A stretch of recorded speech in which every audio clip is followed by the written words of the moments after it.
Olá, amigos do Diário do Iguaçu, do portal DEI Regional. Seguimos hoje nas entrevistas aqui a respeito das eleições de 2022, recebendo o candidato ao Senado Federal, Celso Maldaner, do MDB.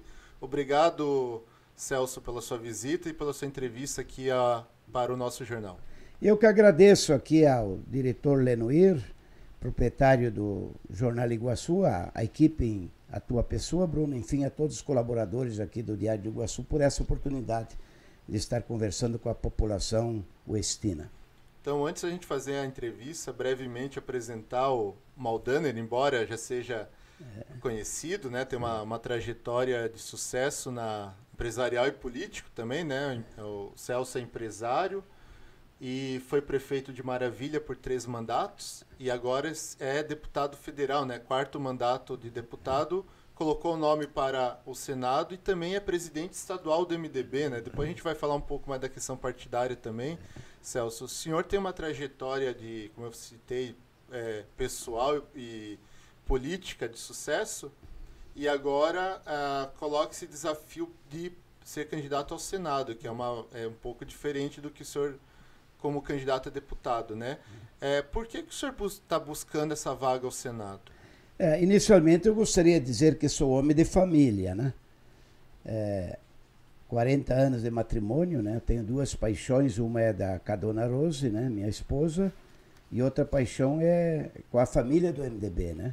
São 42 anos filiados, de 42 anos filiado ao MDB, tem uma trajetória, como você mesmo colocou, de sucesso, né? Como empreendedor, como empresário e também como político. Como empreendedor, eu posso dizer que iniciei há 32, quase 33 anos atrás, uma empresa com 12 colaboradores, hoje estamos com 550. E no setor é número 1 do país, né, com 4 plantas industriais no Paraná, 3 em Santa Catarina e 1 em São Paulo.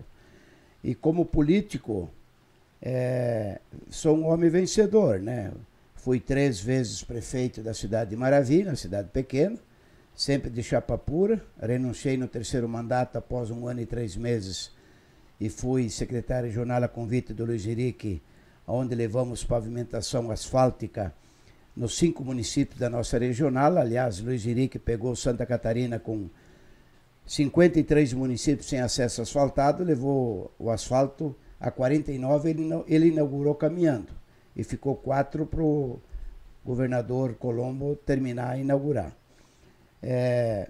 Então a gente tem uma trajetória como prefeito 3 vezes, como secretário regional 3 anos, e também estou no 4º mandato como deputado federal. Então, na verdade, eu disputei 7 eleições, a 8ª eu disputei na presidência do partido com o senador Dário Berg e a 9ª disputei com o meu colega Peninha a vaga ao Senado. Então são 9 disputas, todas eu venci, né? Eu sou invicto, como se diz.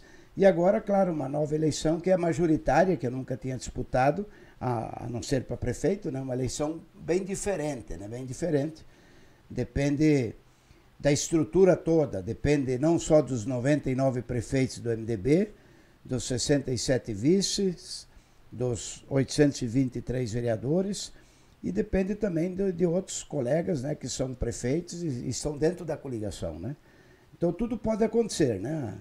A eleição é uma caixinha de surpresa, eu estou muito otimista nesta reta final. E por que quero ser senador? Porque eu entendi que já cumpri a minha missão como deputado. Desde o início eu falei que não queria mais ser deputado. Eu viabilizei em torno de R$1 bilhão para 91%, quase 92% dos municípios catarinenses tiveram a minha participação. Sou um deputado de mãos limpas, não tenho um processo, como é que se diz? E eu acho que para ser senador, você não pode ter rabo preso, porque tem muitos que se elegem senador da República e daí ficam lá 4, 5, 8 anos se livrando dos processos, né? Eu podia citar exemplos aqui de parlamentares, e eu acho que você tem que ter, como é que se diz, ser um senador que tenha independência e que possa colocar Santa Catarina em primeiro lugar. Porque o deputado representa o cidadão, o senador representa o Estado. E você tem que pôr o Estado em primeiro lugar. Vou dar um exemplo. nós aprovamos lá agora, no Senado, na Câmara, que as dívidas, por exemplo, Santa Catarina investiu 465 milhões nas obras federais, um exemplo, né? E o Bolsonaro vetou para compensar essas dívidas, na dívida que os estados devem com a União. Então, quando vai pagar a dívida, desconta o que você colocou nas obras federais. O Bolsonaro vetou. Se eu for um senador do presidente, tanto do Bolsonaro ou do Lula, ou seja, quem for o presidente da República, eu vou votar só aquilo que o presidente quer, né? Vou votar com o presidente, eu não vou votar a favor do Estado, né? Entende? Então, eu acho que você tem que ter uma independência. Como eu votei 93%, eu votei tudo com o Bolsonaro, que achei que era bom para o Brasil, né? Bom para Santa Catarina. Então, mas você tem que ter uma independência e, principalmente, não ter rabo preso, precisar chamar o ministro do Supremo, enquadrar o ministro dentro da Constituição, ou se ele falhou, até pedir o impeachment, você pode agir com essa naturalidade, com essa independência. Então, é muito importante respeitar a democracia. Eu acho que cada poder tem que ficar dentro da Constituição e parar de invadir setor de outro poder, né? O Poder Judiciário tem invadido muito o Poder Legislativo e criado muitos problemas no nosso país, e nós vamos estar lá para botar ordem na casa. Até o senhor citou, né, Maldaner, que a função do senador é diferente do deputado nesse ponto, né? O deputado, ele representa o cidadão, né, lá no Congresso. O senador, ele representa o Estado, né? Ele é um representante do Estado de Santa Catarina, por isso que o Senado elege 3 senadores. Todo Estado tem 3 senadores, para ter essa paridade, né? O senhor citou também já aí questões envolvendo o STF e essa questão de relação com o Poder Executivo, né? Um senador tem que estar olhando os interesses do seu Estado, como o senhor falou, nessa questão de abater esse investimento que é feito em obras federais, está sendo abatido da dívida. E a gente tem visto também o STF passando aí do ponto, né? Muitas vezes invadindo áreas de competência do Executivo e do Legislativo. Está se sobrepondo aos outros poderes, né? Como que o senador pode trabalhar nessa questão de representar o Estado, né, nesse debate com o Poder Executivo, no caso o presidente? A gente não sabe quem vai ser o próximo presidente, né? E também nessa questão do STF, né, dentro da Constituição, de como que o senador pode trabalhar para ter esse equilíbrio entre os poderes. Eu me refiro porque o senador, quem chega ao Senado geralmente ou é uma novidade, né? Nunca disputou cargo, né? Não tem experiência nenhuma, ou ele passou por vários cargos. E a maioria que passou por cargos, ele tem processo, né, na justiça, né? Apesar que eu votei as 10 medidas anticorrupção, todas a favor, votei na flexibilização, votei contra. Por exemplo, hoje, se tu vai preso, tu só vai para a cadeia se você admitir que roubou, né? Que teve dólar. Você tem que admitir que houve dólar, que houve intenção de roubar. Então, eu não sei se alguém vai para a cadeia ainda nesse país. Então, eu sou, inclusive, autor da PEC 247 de 2016 para acabar com o foro privilegiado. Por exemplo, eu sou um deputado que abri mão do auxílio mudança, aliás, devolvi os recursos, abri mão do auxílio moradia, eu abri mão da aposentadoria especial, eu me aposentei agora com 69 anos de idade pelo regime geral da Previdência. Porque antigamente a gente não contribuía, trabalhava e não contribuía, porque eu sou homem da roça, do trabalho, do comércio, né? Eu sempre trabalhei desde menor de idade. Mas agora que completei os 35 anos, 36 anos de contribuição, né? Então me aposentei agora pelo regime geral da Previdência como qualquer cidadão comum. Então eu sou contra privilégios, né? E esse privilégio que 50 mil pessoas têm hoje no Brasil, se fosse só o presidente da República, se fosse só o Procurador-Geral da República, o presidente da Câmara, o presidente do Senado e o presidente do Supremo, com foro privilegiado, eu acharia até justo, né?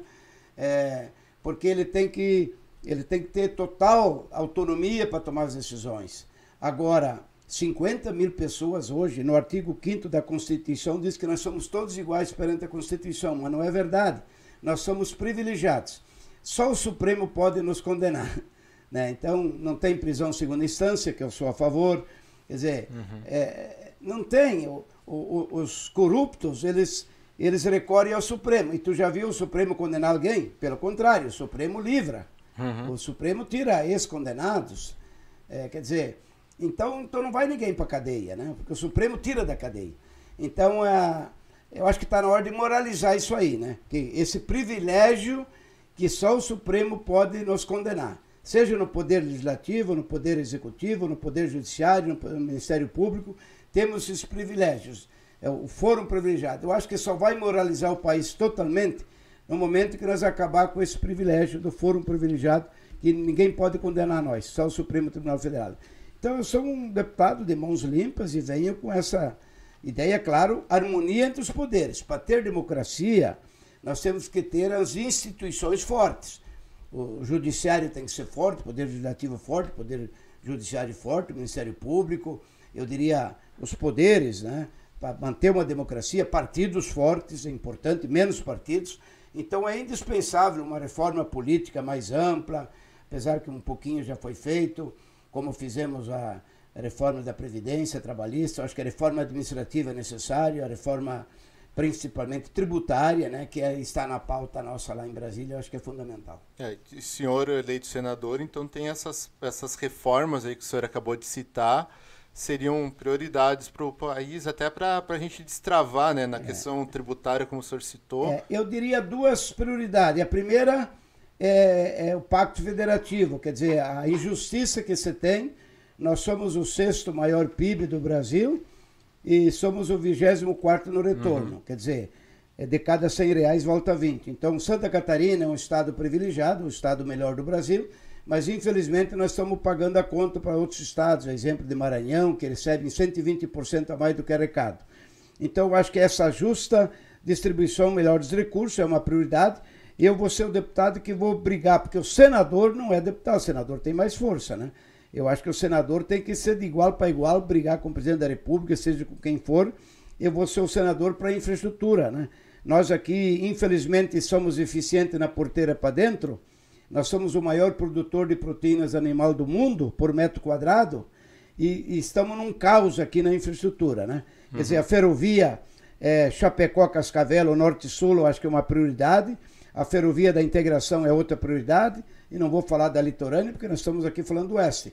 Mas 65% de todo o levantamento que a FACISC fez em 12 polos regionais, o oeste, o extremo oeste, o oeste, o meio oeste e o noroeste, são 4 macro-regiões aqui, eu diria, dentro do Grande Oeste, até Curitibanos. Aqui deu 65% no extremo oeste, a prioridade em infraestrutura, quer dizer, a BR-163, que está andando porque o governo botou 100 milhões, a BR-282, essa vergonha que demorou tanto tempo, o primeiro lote saiu de Chapecó a Ponte Serrada, e o segundo lote daí na época não deu certo, foi impugnado, não sei lá, não saiu, demorou demais e agora não tem dinheiro, né?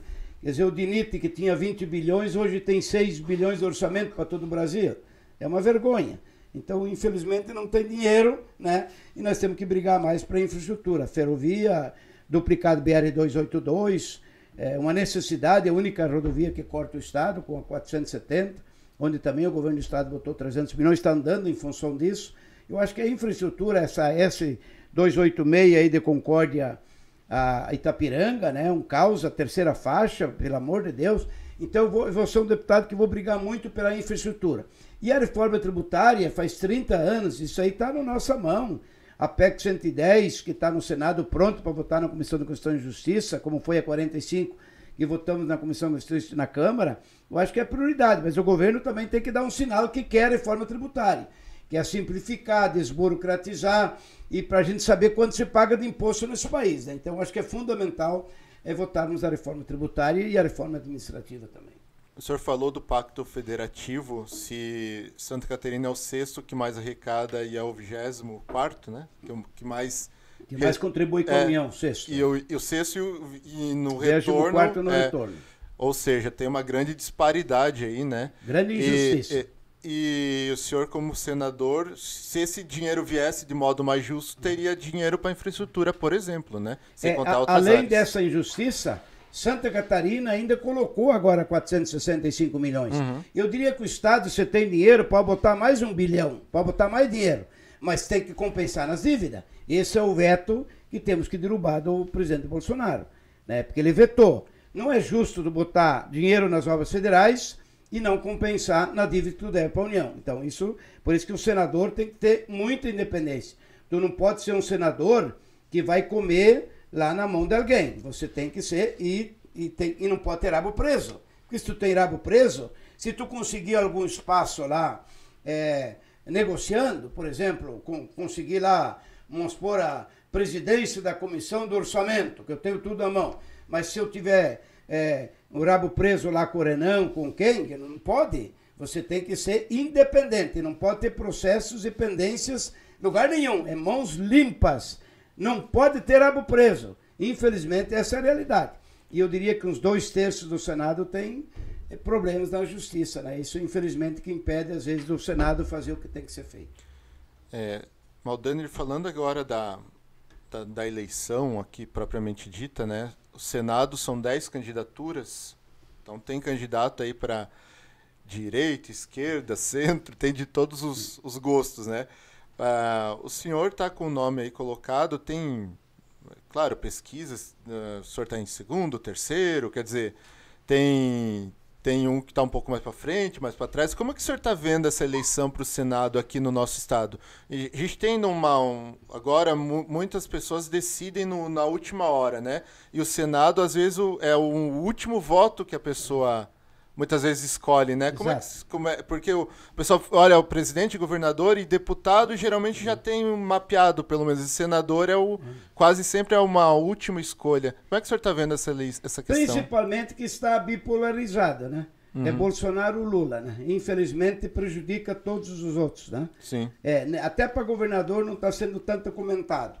Agora, quando fala em pesquisa, eu acho que nós iríamos endurecer mais a lei. A pesquisa que não fechou na urna teria que dar cadeia, teria que criminalizar, né? Porque a pesquisa verdadeira é no dia da urna. Sim. A eleição de Santa Catarina, por exemplo, está aberta. 70% na espontânea não sabem quem votar para senador ainda, não sabem ainda para quem votar. Imagina. Então a eleição vai decidir no dia da urna, no dia 2 de outubro. Eu estou muito confiante na estrutura partidária, né? Se a estrutura, nós estamos em outono ainda, né? Parece que estamos ainda meio adormecidos, né? Eu acho que agora com a primavera, tomara que dê tempo, né? Para desabrochar e esse MDB, que é um gigante adormecido, se ele acordar, ele põe o senador lá, com certeza, né? Porque o MDB sempre teve 25%, 26%, porque está faltando dar o MDB acordar com essa estrutura que tem de 99 prefeitos, 67 vices, 823 vereadores, só não elege um senador se não quer, né? Ainda mais dentro de uma coligação. O que está faltando é isso. Se o MDB quer eleger o senador, vai eleger, dia 2 de outubro.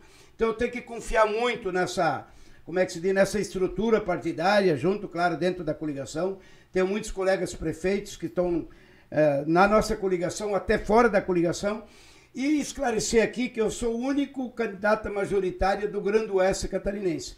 Eu sou o único do setor produtivo, eu diria, que defende o setor produtivo, filho de agricultor, que venho do ramo como empreendedor, empresário. Eu sou o único aqui do Grande Oeste catarinense, né, que vai para a majoritária. Quer dizer, a não ser tem um Salgado, acho que filho, não sei, que nasceu aqui, eu não sei se mora, acho que mora em Florianópolis, mas eu sou daqui do extremo oeste, né? Moro em Maravilha, né? Então o Grande Oeste teria que fazer o diferencial também nessas eleições e ter um senador da República. Então, senador é só o senhor, né? Tem poucos nomes na majoritária, aliás, do Oeste, né? Quase nenhum. Mas assim, na sua opinião, o que está faltando ainda para o MDB? Como o senhor citou, né? Tem 99 prefeitos, mais de 800 vereadores. Eu não sei se o senhor tem esse diagnóstico, né? O que está faltando é quebrar paradigma, né? Por exemplo, tu vai numa cidade, o prefeito é do PSDB, ou é do PSD, ou é do PP, ou é não sei de que partido, ele está com Moisés. Ele está com Moisés, né? E daí o MDB local, por ser adversário, às vezes, do prefeito, não está pegando junto. É o paradigma que tem que quebrar. Por exemplo, São Miguel do Oeste, o prefeito até saiu do partido, fechado com Moisés. Mas o MDB local Fecha com o Wilson, Trevisan, estão juntos na campanha. Isso eu estou dando exemplo, assim, pode ser em toda a Santa Catarina. Tive em São Bento do Sul, prefeito do PSDB lá vai votar no Maldaner para senador. Ele e a esposa dele, é do PSDB, não está nem na nossa coligação. Agora, o MDB local não está pegando junto. Então só falta isso, falta acertar essa... Se os prefeitos, 190 prefeitos que estão com Moisés, se eles conseguissem transferir, tu vai lá em Iraceminha, o prefeito tem 92% de aprovação, está fazendo 25 km de asfalto no interior, levando aquilo que o produtor quer e merece, asfalto rural, né? Agora, ele vai conseguir transferir os votos para o Moisés, por exemplo, talvez no município pequeno, sim, vai fazer 60% para o Moisés, lá em Iraceminha, vamos supor, estou dando exemplo. Sim. Agora, a cidade grande, será que o Mário Hildebrand vai levar os votos todos para o Moisés de Blumenau? Então essa é a dificuldade. E claro, infelizmente não tem muita fidelidade, né? Por exemplo, o Luciano Davan, né? Por influência dele, tem o prefeito de Balneário Camboriú, que está saindo do Podemos, mas o próprio Mário Hildebrand é do Podemos, para senador está um outro candidato, por influência do Luciano Davan. Então nós temos essa dificuldade. Mas se o MDB pegar, eu sou senador da República, com certeza. Sim. Eu não sei aqui em Chapecó, por exemplo. Como é que está o Cleito, como é que está o Buligão? Eles estão pegando junto? Estão trabalhando para o senador? Um exemplo, né? Talvez sim, né? Então é uma preocupação que a gente tem para agregar mais. E na campanha para governador, então o MDB fechou com o governador Moisés, né? Tem o vice, que é o ex-prefeito lá de Joinville, o Udo Deller, e o senhor candidato ao Senado. Como o senhor citou, tem o Podemos, né? Que é um outro partido que também está na coligação, o Avante, o Democracia Cristã, PSC. tem o PSC, né? São 6 partidos que estão na coligação. Pesquisa, também como a gente citou, pesquisa sempre tem sempre um pé atrás e tal, mas assim, Moisés aparece em primeiro, aparece em segundo, enfim, tá se desenhando o segundo turno, obviamente, aqui no estado, porque tem 4, 5 candidaturas meio emboladas ali em primeiro, segundo, terceiro, né? Como é que o senhor vê essa eleição estadual? O governador Moisés, pelo trabalho feito, na sua opinião, já estaria no segundo turno, por exemplo? É aquela história, se os prefeitos conseguirem transferir os votos, porque os prefeitos estão satisfeitos com o governador. Onde eu vou, são tudo Moisés. Por quê? Porque o PIX funcionou e os convênios. Quer dizer, o verdadeiro pacto federativo no Brasil só acontece em Santa Catarina, onde o dinheiro está chegando lá na ponta, lá na prefeitura. Os 295 municípios fizeram convênio com o governador Moisés. Eu não sei se tu pega algum município com menos de 10 milhões, né? Então, os prefeitos, eu conheço um município aqui que recebeu 5 milhões por habitante. 5 milhões por habitante. Então, eu não sei se o prefeito vai conseguir transferir esses votos. Se transferir, o Moisés está no segundo turno e ganha a eleição no segundo turno. Agora, na prática, tem a rejeição, né? Tem a rejeição, porque sabe por quê, não preciso repetir aqui, apesar que... mas eu acredito no Moisés que ele é uma pessoa íntegra. É tão íntegra que não tem nem estrutura financeira para a campanha, né? É íntegra. Não existe mais caixa 2, acabou, e nem pode, né? Mas é uma pessoa íntegra, eu diria incomparável, fica até feio eu falar, que o governador municipalista Paulo Afonso, Luiz Henrique, que deu um show da descentralização, e veio um homem agora que está todos os prefeitos satisfeitos. Talvez Chapecó deixou de receber 300, 400, 500 milhões a mais, né? Pela posição do prefeito, mas os prefeitos todos estão com Moisés, a maioria. 2/3 estão fechados com Moisés. Então, a grande responsabilidade, que eu fui um perdedor, né, na convenção. O meu candidato era Antídio Lunelli, mas isso passou, estamos em outro momento, né? Eu queria ser protagonista, Antídio Lunelli governador, mas perdemos a convenção. Tu tem que respeitar a convenção decidiu, 42% a 58%, decidiu botar o vice-governador, que foi o Udo Deller, né, ex-prefeito de Joinville, por 8 anos. Aliás, ele vai estar aqui no Oeste agora no final de semana, vai estar aqui no extremo oeste, no Oeste catarinense. e é um homem de mãos limpas, íntegro também, né? Que pegou Joinville com 350 milhões negativo, entregou quase 1 bilhão em caixa. Então, a pessoa que vai dar credibilidade para o Moisés no segundo mandato. Agora, depende, o que está faltando? Estrutura, união, pegar, e a minha eleição depende do MDB. Se o MDB acordar, eu me elejo. Uhum. Até porque, como a gente já citou, né, o MDB tem assim, comparando com outros partidos, tem o dobro de prefeitos, vereador, então quase 3 vezes mais que o segundo, quer dizer, tem uma grande capilaridade, tem 9 estaduais, 3 federais, né, o senhor mais 2, mas assim, então, esses números fariam, basicamente, já daria uma eleição ao Senado, né? O MDB acordou agora, no final aí. Eu acho que os últimos 8 dias, falta ainda 10 dias, né? Sim. Eu acho que os últimos 8 dias o MDB vai mostrar a força que tem, né? Ficou só um pequeno impasse com o Antídio, né?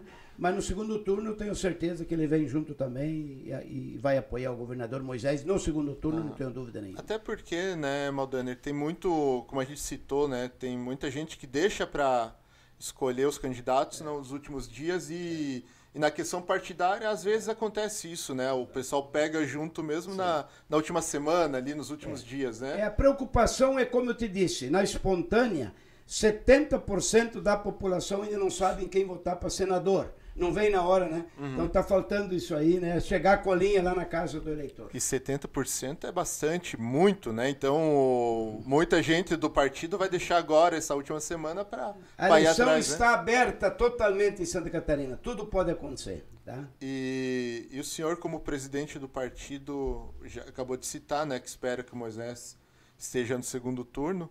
E citou agora também que no início não era o encaminhamento que o senhor pessoalmente desejava, né? Desejava que o partido tivesse candidato. Isso já passou também, já está tudo resolvido nessa questão, né? Sim, porque é movimento democrático brasileiro. O MDB não tem dono. Sempre houve disputa interna. Claro que gostaria de ser protagonista, né? Mas não deu, a convenção decidiu. Quem decidiu? A força dos prefeitos e a força dos deputados estaduais. Então tem uma grande responsabilidade. Por exemplo, o MDB hoje tem 4 deputados estaduais no Grande Oeste. Romildo Titão, Sopelsa, Cobalcini e Mauro de Nadal. 2 não concorrem a mais, que é o Sopelsa e o Titão. Então, não vão mais concorrer. E o Cobalcini vai a federal. Então tem o Mauro, só um deputado federal. Então eu vejo aqui a grande possibilidade do Cleiton Fossá ser nosso deputado estadual, o espaço está aí, a oportunidade está aí, e a própria minha esposa Rose também é candidata, eu vejo grande possibilidade. O MDB teria que colocar no mínimo 3, nós temos 4 hoje, manter esse espaço na Assembleia, que é muito importante. Até porque é uma representatividade importante para a região S, que na última eleição, em relação à anterior, perdeu, né, deputados federais e estaduais. Então, falando propriamente do MDB, não dos outros partidos aqui, né? Mas o senhor acredita que de 3 a 4 estaduais e federal, como é que o senhor deseja? Eu acredito de 3 a 4, 3 no mínimo, podemos brigar pela 4ª vaga federal, e de estadual 7, podemos chegar a 8, né? Eu vejo essa grande possibilidade pelo trabalho, pelos recursos que chegaram, pela inovação, né? O próprio Cleiton Fossá foi... hoje, pelas pesquisas, ele está em primeiro lugar em Chapecó. Eu acho que ganha até da Carminati, então estou muito confiante na eleição dele. É expressivo, né? Se for o mais votado em Chapecó, com certeza tem uma arrancada forte, né? Com certeza. Então, deputado, eu queria, antes de encerrar, que o senhor fizesse uma consideração final, quiser pedir voto, fica à vontade aí. Eu gostaria que o povo do Oeste, né, de Santa Catarina, tenha a oportunidade de botar uma pessoa muito simples, uma pessoa de família. Tenho muito orgulho já dos 3 netos que eu tenho. O Mano Cacildo foi 52 anos de vida pública, nunca manchou o sobrenome. Eu vou para 31 anos agora, né? Ou me despeço da política ou continuo, né? Diz que o político só para quando perde, mas eu me preparei psicologicamente e não queria mais ser deputado. Surgiu a oportunidade, foi democraticamente disputado a vaga, né? Se eu não disputo, hoje o candidato ao Senado seria o Peninha, né? Lá do Alto Vale, daquela região, seria o candidato a senador do MDB. Como eu ganhei democraticamente, eu represento o Grande Oeste catarinense. Então, se o grande oeste catarinense quer ter um senador que defenda o setor produtivo, entende? Nós, como falei anterior, somos temos a maior produtividade de proteínas animais do mundo por metro quadrado, né? Tá aí a chance de ter um senador da República, fazer a diferença, né? O grande oeste catarinense. Então, pedindo com muita humildade o apoio, o empenho, não só do MDB, mas suprapartidariamente, também pensar aqui na nossa região, porque ter um representante no Senado, e olha, são 8 anos, né? Não é 4 anos, né? Ter um senador da República de mãos limpas, que vai ter independência para brigar, para virar a mesa e trazer os recursos para a nossa região, está aí a oportunidade. Então eu quero com muita humildade pedir o voto. O MDB elegeu, falo muito no MDB, né? Elegeu o Lazinho em 74 de Blumenau, o MDB elegeu Jason Barreto, o MDB elegeu Dirceu Carneiro Nesso Vedenquim, elegeu o Cacildo Maldano, o último, que nós tínhamos aqui como na majoritária, elegeu o Cacildo, elegeu o Luiz Henrique, elegeu o Dário Berger. E ajudamos a eleger o Colombo com o suplente o Cacildo. Elegemos o Pavan com o suplente o Neuto de Conto. Elegemos o Paulo Bauer, porque o governador na época exigia, né, votar no Paulo Bauer, e elegemos o Jorginho Melo, que hoje é o maior adversário, no caso do governador Moisés, né, aí no segundo turno.